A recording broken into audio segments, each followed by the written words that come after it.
The boy stood in the center of the auction yard with his wrists bound in front of him, rope cutting into skin already rubbed raw.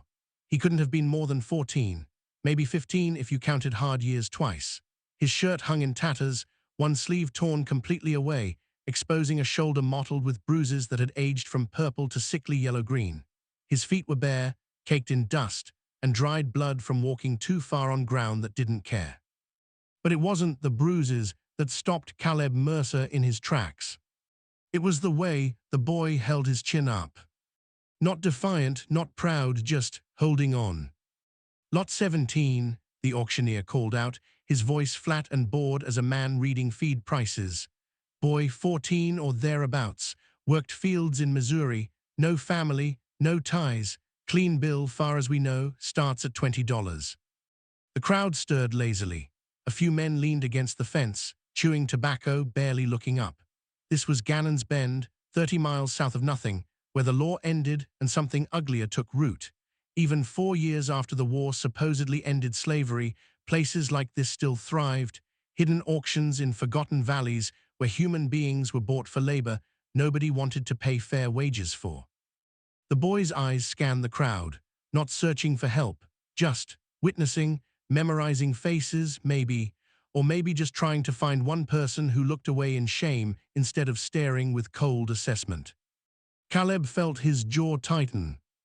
He'd ridden into Gannon's Bend to buy fence posts and salt licks. He had a ranch 18 miles north, small operation, just him and 2 hired hands who'd worked the land longer than Caleb had owned it. He didn't come to town often, didn't like the taste it left in his mouth. But he'd needed supplies. And now he stood at the edge of this godforsaken yard, watching a child being sold like cattle. 22, someone called. 25. The boy flinched at the sound of the second voice, a man in a black duster with a face like a hatchet blade. Caleb recognized him, Voss, a foreman who ran crews for the railroad expansion, men who laid track through brutal summer heat and died quietly when their bodies gave out. Voss didn't pay wages. He paid in kept alive. The boy's eyes found Voss, and for just a flicker the mask cracked. Fear slipped through. Then the boy's gaze shifted, locked directly onto Caleb. And Caleb saw it. The pleading. Not spoken, not shouted, just there, hanging in the air between them like a question that didn't have words yet. Please. Caleb's throat tightened. He should walk away. He should turn around, get his supplies, ride home, and forget this ever happened. He had a ranch to run. He had debts of his own. He wasn't a rich man. He wasn't a hero. But God help him, he'd seen that look before. 7 years ago, different boy, different town.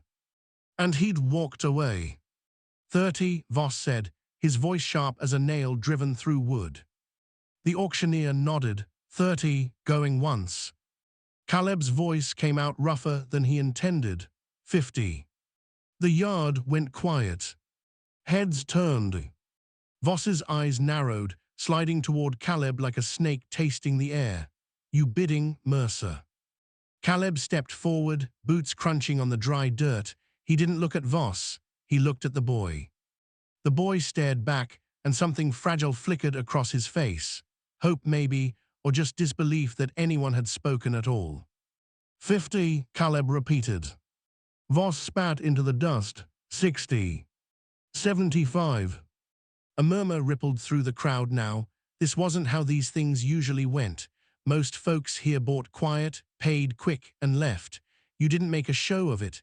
You didn't drive the price up unless you had a reason. Voss took a step closer, his jaw working. You got a crew needs work, Mercer. Don't recall you running more than a 2-man operation. What I run's my business. 80, Voss said coldly. Caleb felt the weight of his wallet in his coat pocket. He'd brought $120 for the month's supplies. If he spent it all here, he'd be riding home with nothing but a boy who didn't know him and a future full of questions he didn't have answers for. But he thought of that other boy. The one he'd let slip away. 100, Caleb said. The auctioneer's eyebrows lifted, even he looked surprised. 100, that's a high mark for Sold, Caleb interrupted. 100, let's finish this. Voss stared at him for a long, dangerous moment. Then he turned and walked away, his boots heavy and deliberate, like a promise that this wasn't over. The auctioneer shrugged. Sold to Mercer, pay at the post. Caleb moved through the crowd, ignoring the stares. He paid the man at the wooden post, counted out every bill he had except $20, and took the receipt without reading it. Then he walked to where the boy stood, still bound, still silent.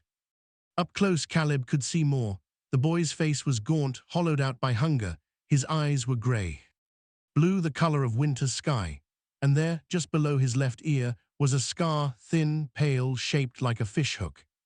Caleb's heart stopped. He knew that scar. He'd seen it before. 7 years ago, in a town called Ember Ridge, a family had been burned out by a land-grabbing crew working under a false Union flag. The Landrys, a father, a mother, 2 sons. Caleb had been riding through, young and stupid, working as a hand for a cattle drive. He'd seen the smoke, heard the screams. And he'd ridden past. Told himself it wasn't his fight. Told himself he'd get killed if he interfered. Told himself a lot of things that didn't help him sleep at night. One of those boys had a scar below his ear. Caleb had seen him once in the general store reaching for a jar of penny candy. The boy's father had laughed and ruffled his hair. Caleb swallowed hard, his hands shaking as he pulled a knife from his belt. The boy's eyes widened. He stepped back, breath catching. Easy, Caleb said quietly. I'm just cutting the rope. He sliced through the bindings. The rope fell away, and the boy rubbed his wrists, staring at Caleb like he'd just done something impossible. What's your name? Caleb asked. The boy hesitated. His voice came out hoarse, barely used. Ethan. Caleb's chest tightened. Ethan Landry. The boy didn't recognize him. Why would he? Caleb had been just another face in a crowd, another coward on horseback who rode past while the world burned. But Caleb recognized him. And the weight of that recognition settled on his shoulders like 100 stones. Come on, Caleb said softly, let's get you out of here. Ethan didn't move. He just stood there, staring at Caleb with those winter sky eyes.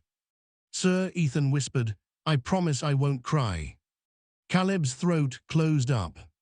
He crouched down, eye level with the boy, and when he spoke, his voice was rough but steady.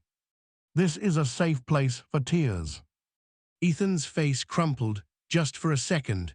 Then he pulled it back together, nodded once, and followed Caleb toward the horse. Behind them, the auction continued.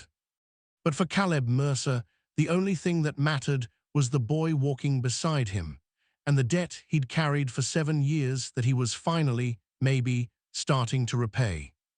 They rode in silence for the first 3 miles. Ethan sat behind Caleb on the horse, his small hands gripping the saddle edge, not Caleb's coat, like he was afraid to hold on too tight, afraid to assume this was real. The sun beat down hard, turning the valley into a skillet of dust and dry grass. Caleb's ranch lay northwest, past a ridge of scrub pine and red rock. It wasn't much, a single-story cabin, a barn with a leaning roof, a chicken coop, and a paddock that held 4 horses and a milk cow, but it was his, and it was quiet. He glanced back once. Ethan's eyes were fixed on the horizon, his face unreadable. You hungry? Caleb asked. Ethan didn't answer right away, then, barely audible, yes, sir. We'll fix that. Another mile passed. Caleb's mind churned. He didn't know what he was doing. He just spent every dollar he had on a boy he had no legal right to, in a town that didn't care about legality anyway. And worse, he knew who this boy was. Ethan Landry, son of Robert and Clara Landry, burned out by a crew led by a man named Gideon Farrow, who'd claimed the Landrys were Confederate sympathizers harboring deserters. It was a lie. Everyone knew it, but nobody stopped it. Caleb had been 22 then, young, stupid, scared. He'd told himself he couldn't have changed anything. But he'd never stopped hearing the screams. When they reached the ranch, Caleb dismounted and offered a hand. Ethan slid down on his own, landing lightly despite his condition. He looked around, at the cabin, the barn, the chickens scratching in the dirt, and his expression didn't change. "This is it," Caleb said. "Not much, but it's dry and it's yours if you want it." Ethan turned to him slowly. "Why'd you do that?" "Do what?" "By me." Caleb met his gaze. He could have lied, could have said something easy, but he didn't.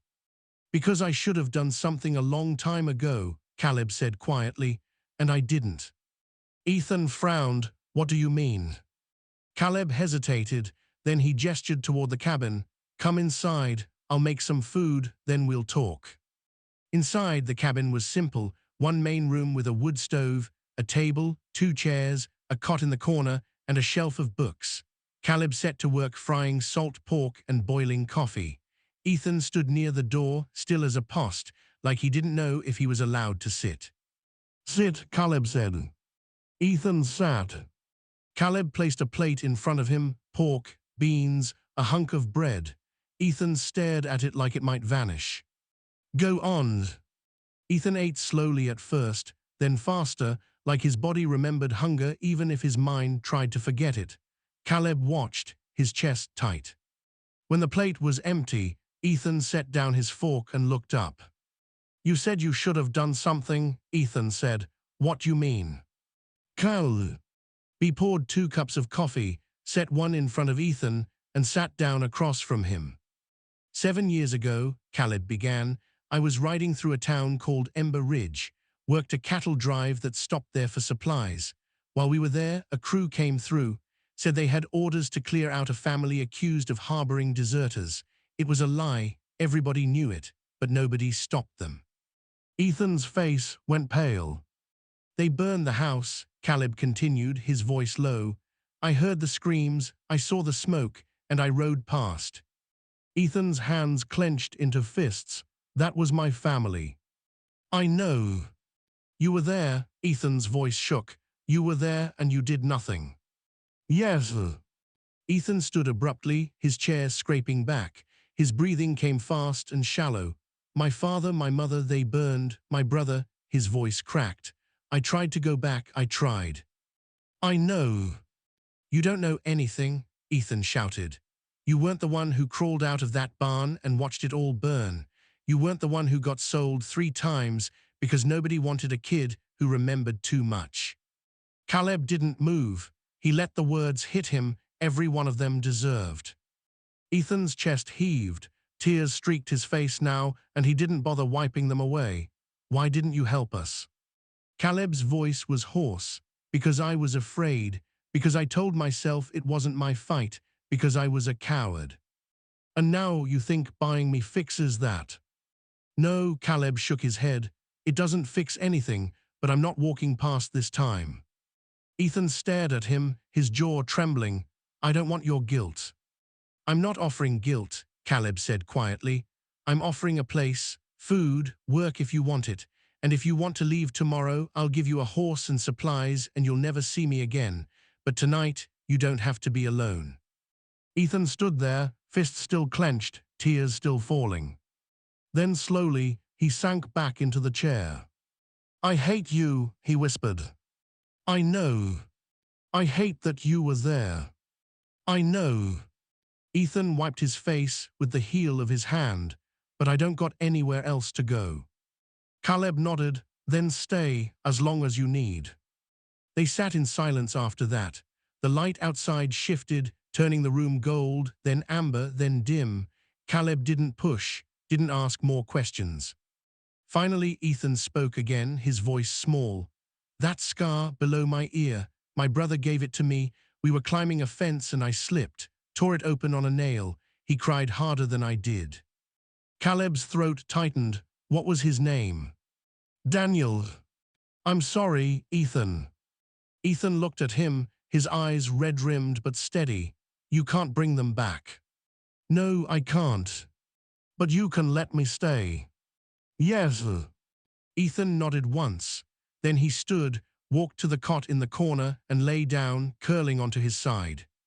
Caleb sat at the table, staring into his coffee, knowing sleep wouldn't come easy tonight. Outside, the wind picked up, rattling the shutters. And somewhere in the dark, hoofbeats echoed across the valley. The riders came 3 days later. Caleb was mending a fence post near the north pasture when he saw the dust cloud rising from the direction of Gannon's Bend. 4 horses, moving steady, not rushed, the kind of pace men used when they knew they had time and didn't care who saw them coming. Ethan was in the barn mucking stalls. He'd been quiet since that first night, not cold, just careful. He worked hard, never complained, never asked for anything. At meals, he ate in silence. At night, he slept curled tight, like he was used to making himself small. Caleb had given him space, didn't push conversation, just let him be. But now, watching those riders approach, Caleb felt a cold weight settle in his gut. He walked back to the barn. Ethan looked up from the stall, pitchfork in hand. "We got company coming," Caleb said evenly. "Go inside the cabin. Stay there till I come get you." Ethan's face went pale. "Is it him, Voss?" "Don't know yet, just go." Ethan didn't argue. He dropped the pitchfork and ran toward the cabin, his bare feet kicking up dust. Caleb moved to the front of the house, his hand resting on the revolver at his hip. He didn't draw it, not yet. The riders slowed as they reached the edge of the property. 4 men. Voss was in front, his black duster hanging open, his face hard as stone. Behind him were 3 others, hired muscle by the look of them. Men who got paid to stand and look mean while someone else did the talking. Voss reined in his horse 10 feet from Caleb. He smiled, but it didn't reach his eyes. "Mercer. Voss. Nice place you got here, quiet." "Was." Voss's smile widened. "I came to talk business." "We don't have business." "See, I think we do." Voss leaned forward in his saddle, his hands resting on the horn. "That boy you bought, turns out there was a clerical error. Sale wasn't finalized proper, so I'm here to take him back." Caleb's jaw tightened. "I paid full price, got a receipt." "Receipt from an auction that wasn't low." "Galley sanctioned," Voss shrugged. "Funny how that works." "You saying the law's involved now?" "I'm saying I got a claim to that boy, and I'm here to collect." Caleb didn't move. "He's not leaving." Voss's expression darkened. "You're making this harder than it needs to be." "I'm making it exactly as hard as it needs to be." One of the men behind Voss shifted in his saddle, his hand drifting toward his gun belt. Caleb didn't look at him. He kept his eyes on Voss. "You don't know who you're dealing with, Mercer," Voss said quietly. "I run crews for the railroad. I got connections. I got men who'll burn this place to ash and call it an accident. All I want is the boy. Give him to me, and you go back to your quiet little life." "And if I don't?" Voss's smile vanished. "Then you don't get to keep your quiet little life." Caleb felt his pulse steady. He'd been afraid before, plenty of times, but fear was different when you'd already lived with the weight of doing nothing. "He stays," Caleb said. Voss stared at him, then he laughed, a short, sharp sound like a dog's bark. "You're a fool, Mercer." "Maybe." Voss spat into the dirt. "I'll give you till tomorrow. You change your mind, bring the boy to Gannon's Bend. If you don't, I'll come back, and I won't come alone."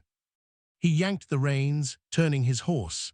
The 3 men followed, and they rode off the way they'd come, dust rising behind them like smoke. Caleb stood there until they were out of sight. Then he walked back to the cabin. Ethan was standing just inside the door, his face pale, his hands trembling. "They want me back," he whispered. "They're not getting you. You can't stop them." Caleb crouched down, meeting Ethan's eyes. "I didn't stop them before, but I'm stopping them now." "They'll kill you." "Maybe." "Then why?" Caleb hesitated. Then he said, "Because some things are worth standing for." Ethan's lip quivered. "I'm not worth dying for." "That's not your choice to make." They stood there, the silence heavy between them. Then Ethan whispered, "I'm scared." "Me too," Caleb admitted. but we'll figure it out. That night, Caleb didn't sleep. He sat at the table, cleaning his rifle, checking his revolver, counting bullets. He had 12 shots, 4 men, maybe more. Not good odds. But he'd lived with worse odds in his conscience for 7 years. Outside, the wind howled, and somewhere in the dark, a coyote called. Inside, Ethan lay on the cot, his eyes wide open, staring at the ceiling. And Caleb Mercer waited for the dawn. Morning came quiet. Caleb made coffee and fried eggs. Ethan sat at the table, his hands wrapped around a tin cup, staring into it like it held answers. Eat, Caleb said, setting a plate in front of him. Ethan picked at the eggs. After a moment, he said, "You really think you can stop them?" "I think I'm going to try." "That's not an answer." Caleb sat down across from him. "No, it's not." Ethan looked up. His eyes were red-rimmed but dry. "Why are you doing this?" "I told you." "No," Ethan shook his head. "You told me you felt guilty, but guilt doesn't make a man stand in front of 4 guns. So why?" Caleb was quiet for a long time. Then he said, "Because I looked at you in that auction yard, and I saw the same look my younger brother had before he died." Ethan blinked. "You had a brother?" "Yeah, died when I was 16. Fever took him. I sat by his bed for 3 days, and the whole time he kept saying, 'Don't let me be alone.' So I didn't. I stayed till the end." Caleb's voice was rough now. "When I saw your family burn, I saw that same look, and I rode past. I let them be alone, and I've lived with that every day since." Ethan's hands tightened around the cup. "So this is about you." "Maybe," Caleb met his gaze, "but it's also about you. You're not alone this time, not if I can help it." Ethan stared at him, then slowly he nodded. They finished breakfast in silence. Afterward, Caleb led Ethan outside. The sun was climbing, turning the valley gold. "Help me with something," Caleb said. He walked to the side of the barn, where a pile of old fence posts lay stacked. He picked one up, carried it to a patch of open ground near the eastern fence line, and started digging. Ethan watched, confused. "What are you doing?" "Marking something." Caleb dug until the hole was deep enough, then planted the post and tamped the dirt around it. Then he pulled a knife from his belt and began carving into the wood. Ethan stepped closer, reading over his shoulder. "Robert Landry. Clara Landry. Daniel Landry." Ethan's breath caught. Caleb kept carving, his hands steady. When he finished, he stepped back. "It's not a grave," Caleb said quietly, "but it's a place to remember." Ethan stared at the post, his lips trembling. Then he whispered, "Thank you." They stood there for a long time, the wind moving through the grass, the sun warm on their faces. Finally, Ethan said, "If you die because of me, I'll hate you forever." Caleb smiled faintly. "Fair enough." "I mean it." "I know." Ethan wiped his eyes. "Can I help if they come back?" "You can stay inside and stay safe." "That's not helping." Caleb looked at him, saw the determination there, the refusal to be helpless. "All right," Caleb said, "you can load the rifle, but you don't shoot unless I'm down, understood?" Ethan nodded. They walked back to the cabin together. Inside, Caleb showed him how to load the rifle, how to aim, how to breathe. "Hopefully," Caleb said, "you won't need it. But if I do?" "Then you do what you have to, and you don't feel bad about it after." Ethan nodded again. The rest of the day passed slow. Caleb kept watch from the porch. Ethan stayed close, sometimes sitting beside him, sometimes pacing. As the sun dipped lower, Ethan said, "Do you think they're really coming?" "Yeah." "When?" "Tonight, maybe tomorrow. Men like Voss don't like waiting." Ethan was quiet, then he said, "I'm glad you bought me." Caleb looked at him, surprised. Ethan's voice was small but steady. "Even if this goes bad, I'm glad I wasn't alone." Caleb's throat tightened. He reached out and squeezed Ethan's shoulder. "You're not alone, not anymore." They sat together as the light faded, the valley settling into twilight. And somewhere in the distance, hoofbeats echoed. But this time, they weren't alone. They came at dusk. 6 riders this time.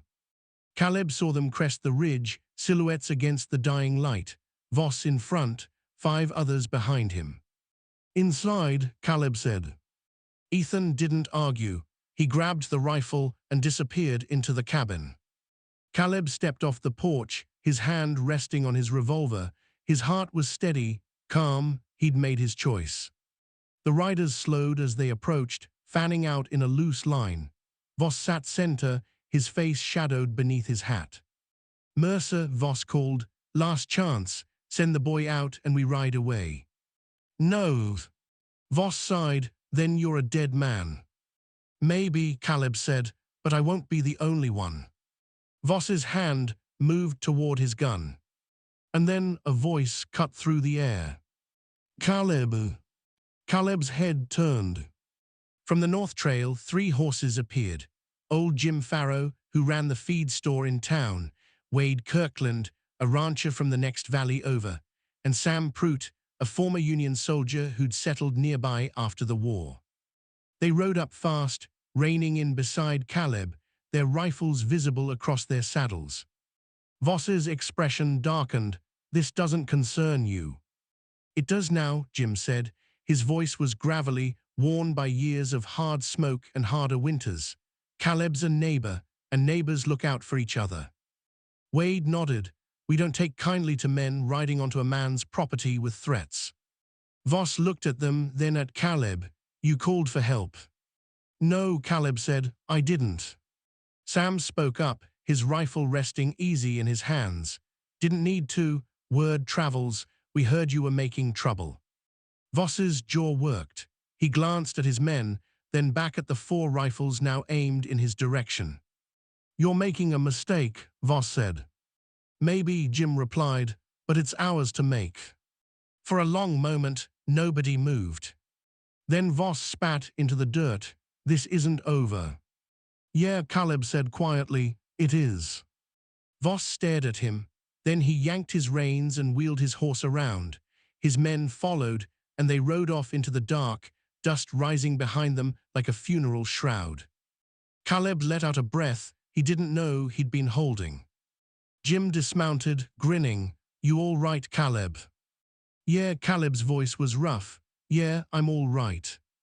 Wade clapped him on the shoulder. Heard you bought a boy at Gannon's Bend. That true? It's true. That took guts. Or stupidity. Sometimes they're the same thing, Sam smiled. You need anything, you let us know. I will, thank you. The 3 men mounted up and rode off, leaving Caleb standing alone in the yard. He turned toward the cabin. Ethan stood in the doorway, rifle still in hand, his face pale but steady. They gone? Ethan asked. Yeah, they're gone. Ethan lowered the rifle. They came back for you. Who? Your neighbors. Caleb nodded. Yeah, they did. Why? Because that's what neighbors do. Ethan stepped outside, his bare feet silent on the dirt. He looked up at Caleb, his eyes shining. You really think it's over? I think Voss knows he can't win, not against a whole valley. Ethan nodded slowly, then he said, can I stay, for real? Caleb crouched down eye level, as long as you want. What if I want to stay forever? Caleb's throat tightened, then you stay forever. Ethan's face crumpled, and this time he didn't hold it back. He cried, deep, shaking sobs that came from somewhere old and buried. Caleb pulled him close, and Ethan clung to him, his small hands gripping Caleb's shirt like it was the only solid thing left in the world. This is a safe place for tears, Caleb whispered. And Ethan cried until there was nothing left. Days turned into weeks. Ethan stayed. He worked the ranch alongside Caleb, mending fences, feed. Ing horses, learning to rope and ride. He smiled more, laughed sometimes. At night, he still slept curled tight, but less so. Caleb carved 2 more posts, and planted them beside the first, one for his brother, one left blank, waiting. "What's that one for?" Ethan asked one evening. "For whoever needs remembering next," Caleb said. Ethan nodded. One morning, Caleb woke to find Ethan sitting on the porch, whittling a piece of wood. When Caleb asked what he was making, Ethan held it up.